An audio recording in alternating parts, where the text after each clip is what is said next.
listening Radio MITWS India.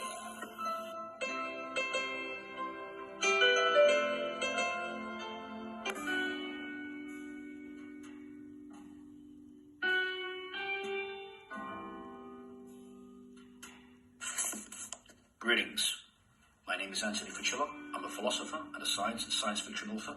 I'd like to thank Radio India and Karen for this brief presentation concerning man, consciousness, and artificial intelligence. Now, the development of computer science has produced a new kind of thinking. That is, how do I describe a process? How can I make something that learns while adapting to its environment? How can I make something that stores responses to a billion different situations and changes and in fact adapts? Thus, at its core, the science of artificial intelligence is the quest to understand the very mechanisms of intelligence. Intelligence in a human being or a machine can be defined as the ability to solve problems and achieve certain tasks. Furthermore, in terms of AI development, in order for a machine to have a goal, it has to have some kind of picture or representation or description of a future situation. Having an active goal is to have a description of a future situation and the present situation, and then a process which does things to make them the same by changing the present situation. Now, probability is a massive component of higher level machine reasoning, using unprecedented processing power to give the most likely answer from a virtually limitless range of knowledge. In fact, robots make decisions based on evidence and, of course, probability. This is due to mathematical models, which in turn create logical processes. Computer programming languages are actually grounded in logic.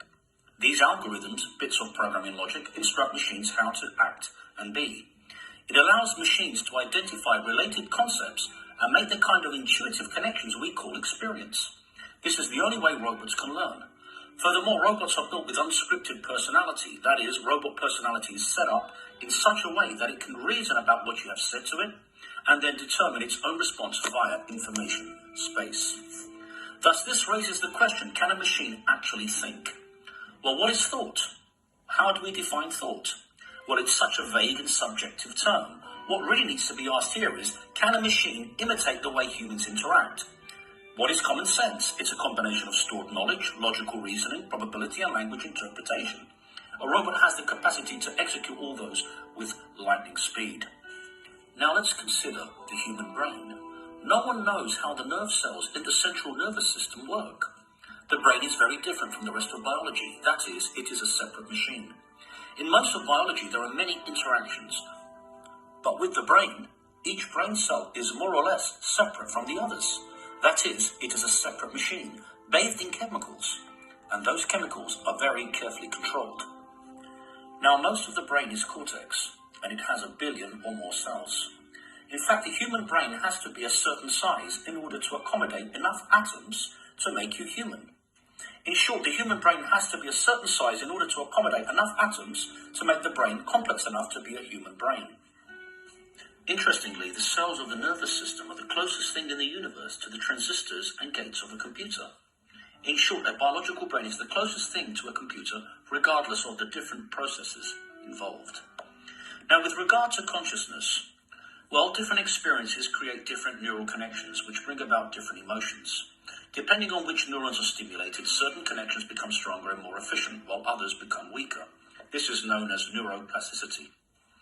Thus, in short, just as pixels on a screen can express themselves as a recognizable image when in unity, the convergence of our neural interaction expresses itself as consciousness. Each moment we are a different image. Each moment we become different persons as we pass through different states. In fact, the neurosynergies that produce our oscillating consciousness go way beyond our neurons. Now, consciousness is the continual creation of models, feedback loops which describe a model of our place in space-time. Space-time is an electromagnetic field, 0-point electromagnetic quanta. It's an electromagnetic field. So basically, the human eye is a camera. It forms an image of the outer world on its sensitive screen, the retina, and then transmits it to the brain. Thus, consciousness can be defined like this. But the truth is, there is so much complex activity within the brain, a multitude of processes that regulate different things, such as memory, emotion, and so forth, that it becomes impossible to truly explain consciousness. Now, neuroscience knows how neurons connect to each other via complex synapses, conductors. That is, neurons send chemicals to the next neuron and start complex activities. But the human brain is like 800 different computers working together at once. Hundreds of different structures that each work differently, regulating different things. Thus, it becomes absolutely impossible to explain and define consciousness, because the brain is far, far too complex.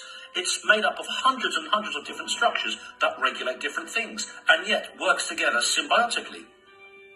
So it's like hundreds of computers working together at once. So to actually pinpoint consciousness and define consciousness becomes impossible. In contrast, computers are made up of transistors, which make up a prototype form of consciousness, that is, robots can self-reflect.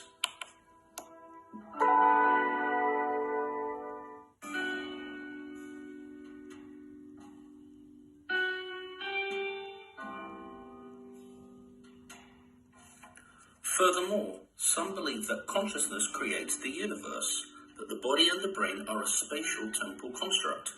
For example, when we sleep, our mind creates space and time. Without space and time, nothing really exists. Furthermore, many argue that the soul is constructed from the fabric of the universe, and that consciousness is an integral part of the universe, and that consciousness is a quantum process, and that the soul is a quantum computer hardwired into the universe. Now, all matter is energy made up of atoms. Consciousness arises as a result of billions of neurons at work, giving rise to thought. The brain is a self-aware piece of soft tissue that is so complex, perhaps the most complex piece of matter within the cosmos. It is a computer of nerve cells, neurons, that when they interact with each other become a self-aware symbiotic network.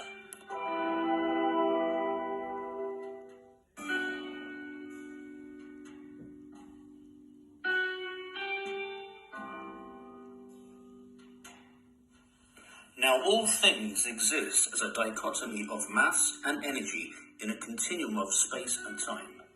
Existence is mass, energy, motion in space-time. Mass-energy objects exist as particles or waves that move through the field of space and time that they create in their energy-mass relationships. Different kinds of particles move through both space and time at different rates of space per time. All objects in the present resonate with each other to exist as standing waves. The resonant energy of objects can reflect upon the past and project into the future. Resonating in the dynamic and constantly changing present is the event of being. All things resonate with all other things. Being is change. Being is having a resonant interface with all other things in the here and now, which is in motion and processing those changes in space-time. No change means no existence in the present. All things have the ultimate goal of continuing to be. To be is to resonate.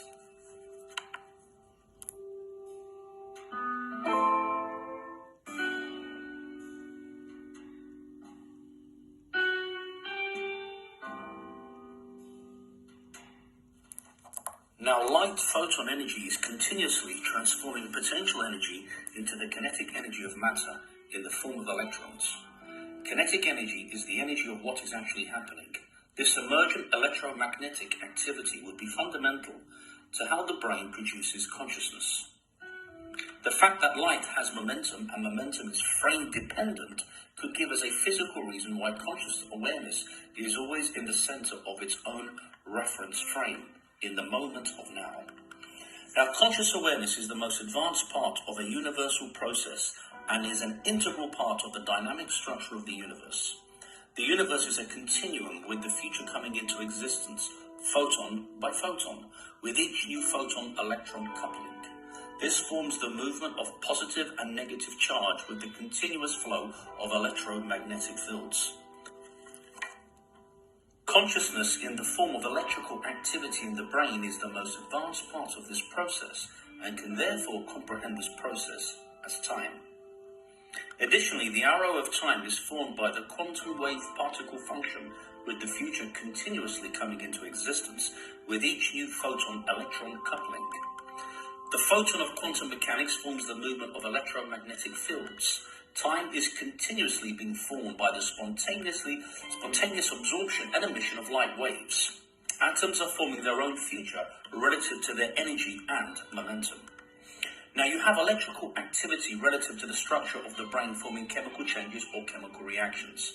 Chemical energy is stored in the bonds that hold the atoms together. When the bonds form and break, you have the continuous exchange of photon energy, with the future unfolding relative to the electrical activity and structure of the brain. Finally, space and time are properties of quanta or photon energy. This process forms the ever-changing world of your everyday life. And with this, I conclude. Thank you.